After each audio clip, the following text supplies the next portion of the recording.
Hey there, this is Glenn down on the Arkansas River in mid-June.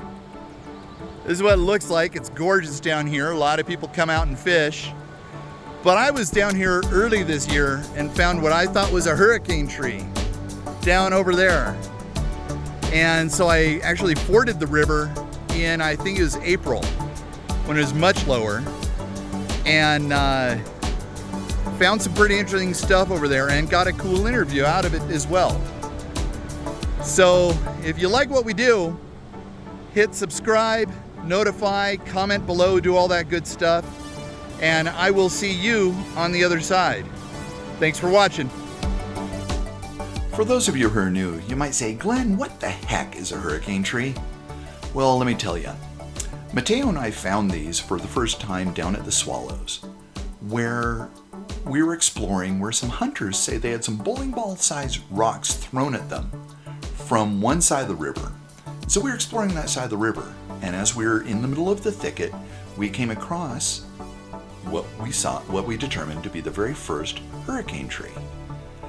Now, how do I describe it? It is a Russian olive where the red branches have been folded over and manipulated, and it looks like a hurricane hit it. The branches are broken 2, 3, even 4 times. So it's not a weather event. It's what we've determined is they're always at the edge of a thicket. They're always 8 to 12 feet off the ground. They're never in the middle of the thicket. They always have a great field of view, at least 180 degrees, if not greater. They're never in a location where people hang out, but they're always on the opposite side of the river from where people do hang out. We've only found about a dozen of these, and these that I found down here were brand new. They're something I've never seen before. 20,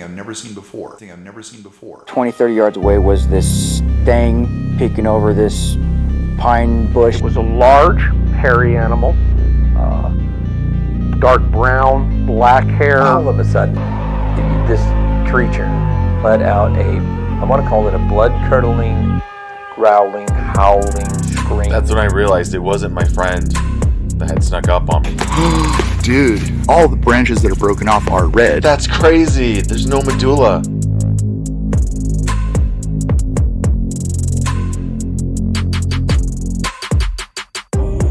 It's Saturday, April 1st, down by the river in an area where I've not explored the other side, frankly, because I can't ford the river. Today I'm going to. It's low, it's going to be cold.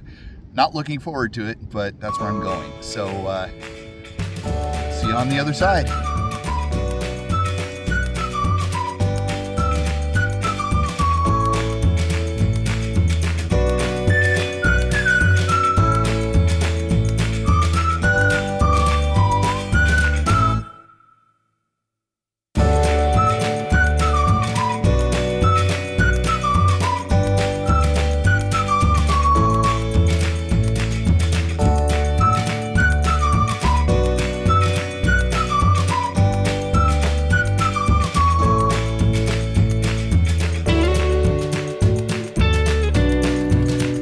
So as I work my way towards the tree, this is what I would call a hurricane tree, because it looks like a hurricane hit it. Let me show you what I found. What I find to be rather interesting about this. Pile of sticks beside it here. It's kind of interesting. Oh, that's from the beaver. It's a little hole underneath there. So beaver did a pile of sticks there. But a beaver didn't do this.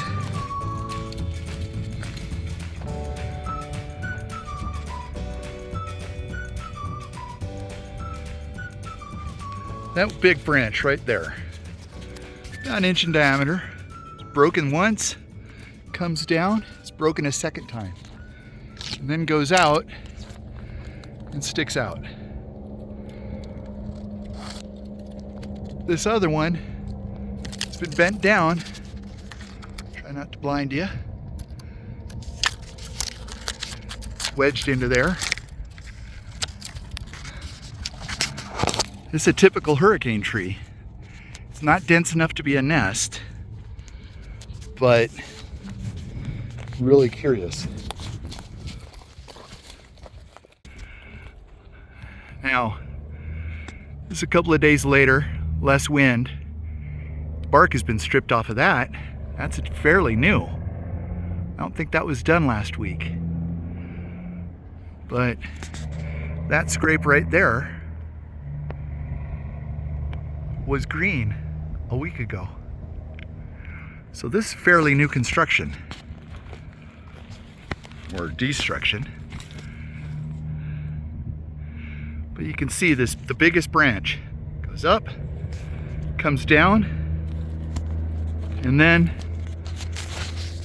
the branch is then folded back in on itself. Big one up there. Across, folded back in on itself. I don't know what's going on here. Is that from raccoons? I don't know.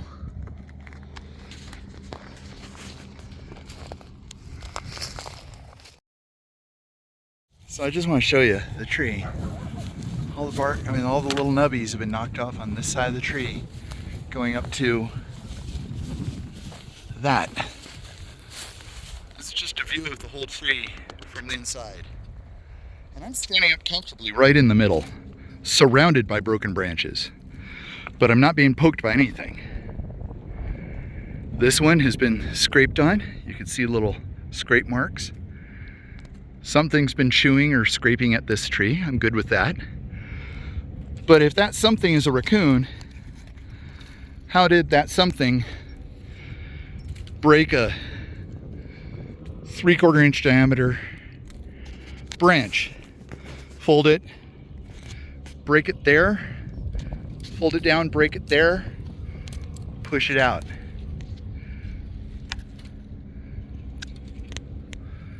I really don't know what's doing this, but this branch here has been pushed down, folded down. I don't know. Look at that. That's an 1.25 inch diameter stick.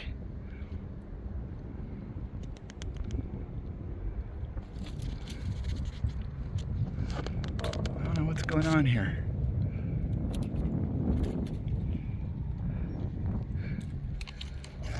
Now there's some claw marks on this tree. Another Russian olive. Now this is really interesting too. Look at this. These sticks are all lined up. Oh, they're growing. Oh no, they're not. Some are. Some are just propped here. Look at that. That's interesting. Some of them are growing. Most of them are just placed.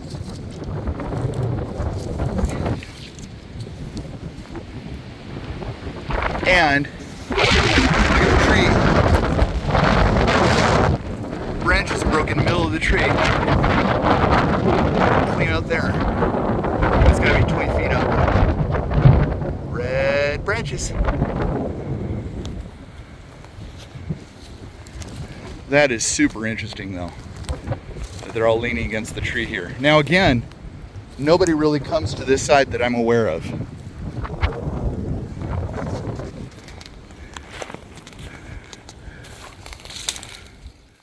Okay, so this is the first bones I found.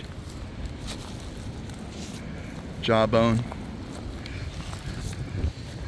This is a fairly fresh kill. Notice, I'll grab that.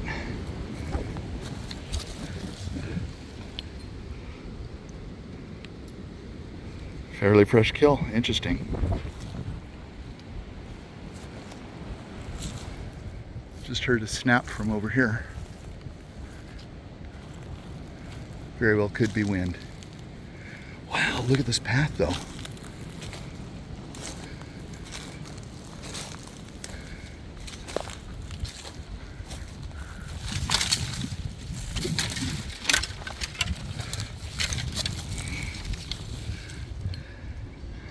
Is that the other half of that bone? Oh my gosh.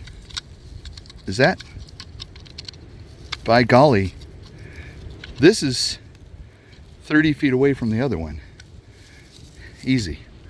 The reason Glenn's coming to me is because I too have found strange bones the way Glenn has just found, and I went on like a down the rabbit hole, you know, in a concerted effort to understand it better. I went and took forensic anthropology, some other classes, and most importantly, I just like showed it to subject matter experts, you know, whether it was taxidermists or wildlife biologists, to kind of get an idea of what I was looking at. And those were surprising results because they had no idea how to easily explain it. And that kind of gave me a little bit of knowledge to say that when I identified these strange bones, I wasn't the only one that thought that they were strange. So when you look at bones, what do you look for when you look at it? I mean, we all, you know, you're out in the woods, you find bones. What do you look for when you look at a bone and to say this is unusual? What makes it unusual? Of course, that's a good question. So one of the first things that you look for, right, is to determine the age of a bone, as far as like when you see a fracture, when it's broken. And something important to look at that is if it's broken very horizontally, it means that the bone was brittle and it happened a lot longer after the animal had been died. If it happens with like at a sharp angle and you have multiple fractures, then that will tell you and suggest that this occurred when the animal was either still alive or recently dead. And that's because like, the bone is still alive, basically, to break in that fashion. Wow. That's important to note because then you can just dismiss it if it's just like a very like horizontal type of break, because then it's just brittle. Other things you want to look for obviously are like crushing marks. You know, are there any teeth marks? You know, are there any like claw marks to kind of identify, well, could have a known animal to have done this? Because I guess like the first thing you want to do is try to like identify known phenomena and dismiss that. So if you're able to dismiss it, you can go on to the next stage and say, okay, well, maybe something like a Sasquatch that has hands in brute force might be able to break it in this fashion. And that's kind of how you build like a priority and filter out known phenomena until you get to unknown. Well, because where I found these bones was in an area that I was interested in, but it's across a river. And when I was walking around in there, you'll see in a video, I came across these bones, and I was shocked because of the type of break, what you were describing, that it's not like a brittle cut in half, but it was broken kind of longitudinally. And I found that to be really interesting. And also that the marrow was gone, but I didn't see any teeth marks. I didn't see any chew marks. So I thought that was really interesting too. What I found from your video is very similar to the things that I've been finding that I've been able to identify. If you want, like, we can jump into. All right, so right here we have Glenn's video, basically what he sent me, and you can see that these fractures are at very steep angles, and this fracture graph is like the split into two, and you can even see like on the side there how a whole parts of the bones like broke off as this thing was being split.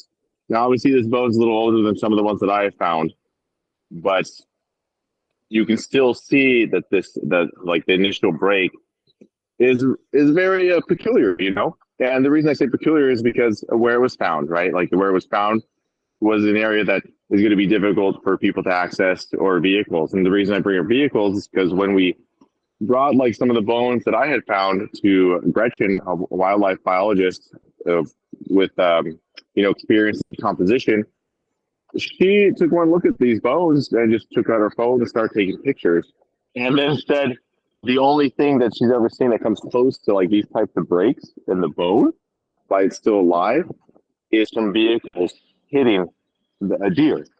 And so what you have here is something highly unusual, something that doesn't normally occur in nature from animals or phenomena that we are aware of.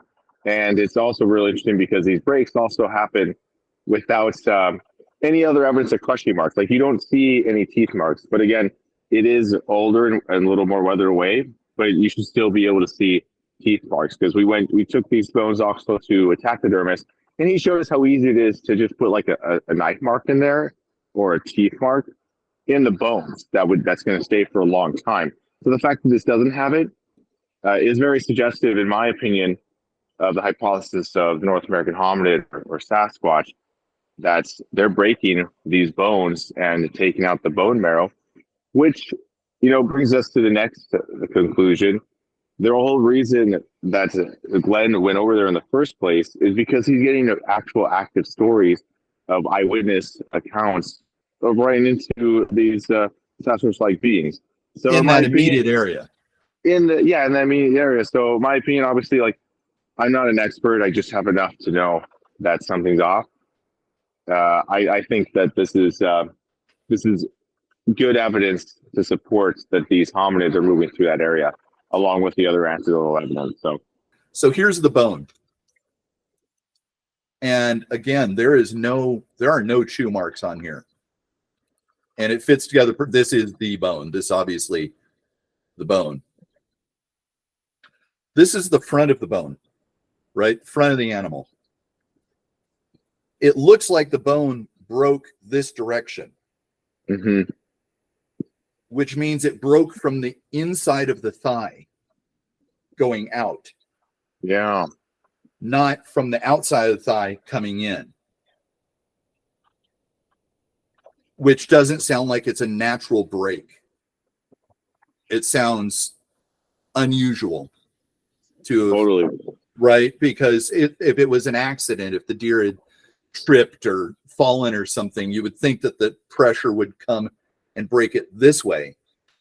But it looks the vehicle hit it. Yeah. It looks like it is broken that way. Yeah, absolutely is. It's very interesting that this one is cleaned off completely. So that the lower one was cleaned off and quite a ways away from where the upper part of it was. Whereas also where I found the jawbone, which makes me wonder if the leg wasn't. I don't see chew marks from a lion or any critters.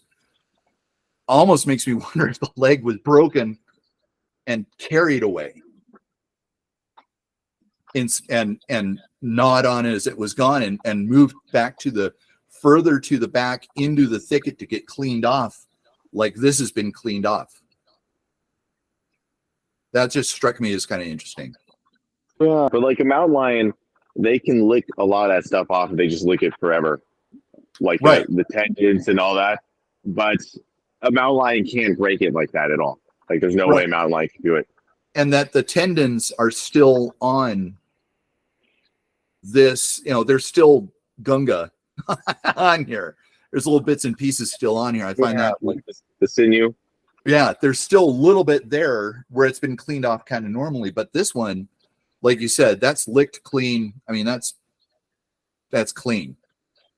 Now this metatarsal, which is the lower leg bone going down to the foot. I don't know if you could see that large crack right there. That's I can see it, but it's just beyond like my range of knowledge, right? Like, because it's old, so I don't know. I don't know what to make of it because I just don't have enough experience and knowledge, and expertise to make a conclusion on that one. This is the front of the bone. You'll notice the pressure came from behind to pop the bone that way. Very interesting observation, yeah.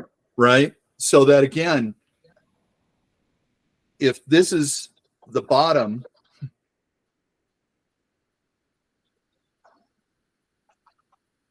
I think this is how it goes.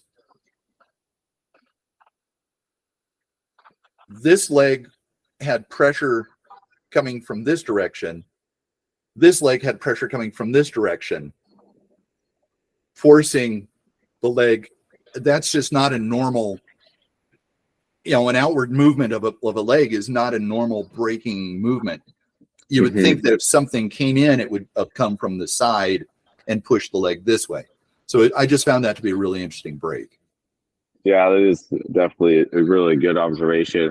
I would like to be able to kind of do some tests someday, like just like a recently deceased deer, and try to find out how much like pounds of force it takes to break it in that fashion, because that would because it has to take tremendous force.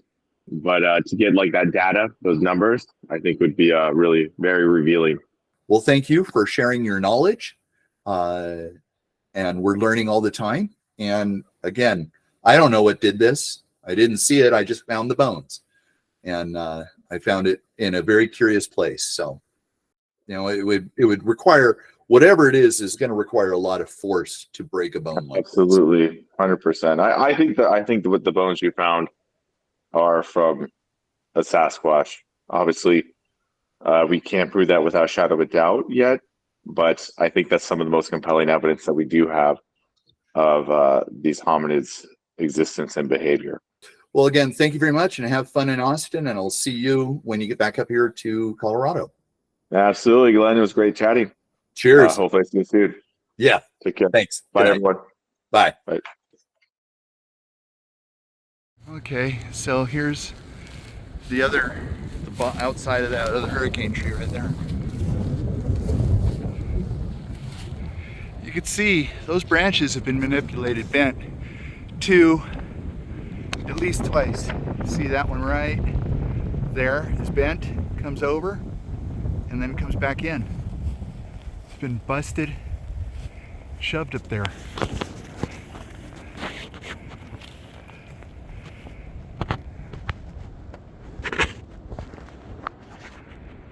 I don't think it's a nest. Maybe it is. I don't think so. Crazy. See, this is just what I don't get. Why Russian olive? And again, I can go with tree, snowfall, whatever. But why this? Why red branches busted off and pulled down? Or broken down? But why just the red ones? Now, a couple of years ago, I was spending the night down here, and I heard a ruckus coming from over here. It sounded like a bunch of monkeys going nuts, but as you can see, those are heron nests. They were making a racket, and they sounded like a bunch of monkeys going nuts. So yeah, obviously that's what it was, because I was just camping just over yonder. So, mystery solved. Unless there's monkeys harassing herons. You never know. So interestingly enough, I've been hiking along the river on the north side, and where people don't go, and opposite an area where people rarely go. I have not seen any hurricane trees. Yet, the one that I found earlier was almost directly opposite where people go and hang out and fish and such. That's what makes me think these things are special. It's not just an animal breaking it or something. I think there's something going on there. I'll go check the other side of the river. But yeah, no hurricane trees at all since I left those two, and they were in one area. Curious. So you may have heard us say Russian olives are nasty. Ow. And they are. There's the spikes that are on these buggers. And look how long they can get. That's crazy. Walking around in the thickets, you scrape the snot out of you. And they're hard. They're really hard. Punch right through your shoe. And that is what the hurricane trees are made in. It's trees that have that kind of spikes.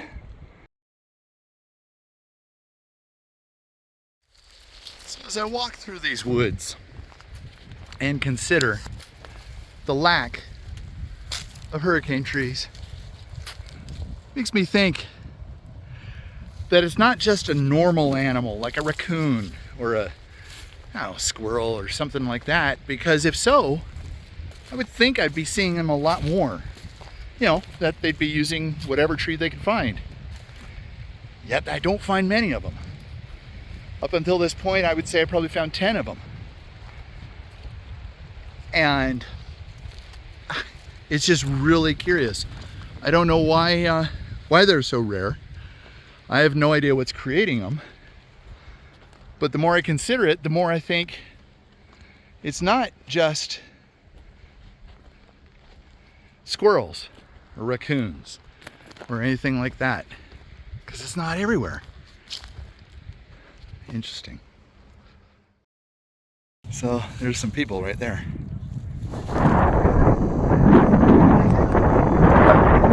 Let me come a little closer, hang on. I got a silly question for you. Don't laugh at my question, I won't laugh at your answer. But do you have, or do you know anybody who has, any Bigfoot stories?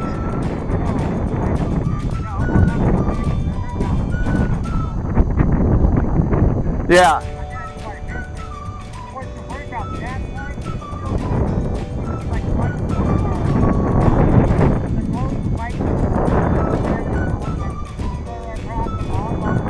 You know what? I'm gonna go get my shoes. I'm gonna cross. I'll talk to you in a minute. Well, you'll get to see his story next week. But in the meantime, let me know what you think in the comments below. What is happening with these hurricane trees? What are they? What creates them? I'm looking forward to answering this and figuring out, the mystery here. The fact that the bones were found across the way with no chew marks on it, that's really interesting as well. So again, let me know in the comments below. Subscribe, notify, do all that good stuff. But I really look forward to hopefully having this mystery solved someday.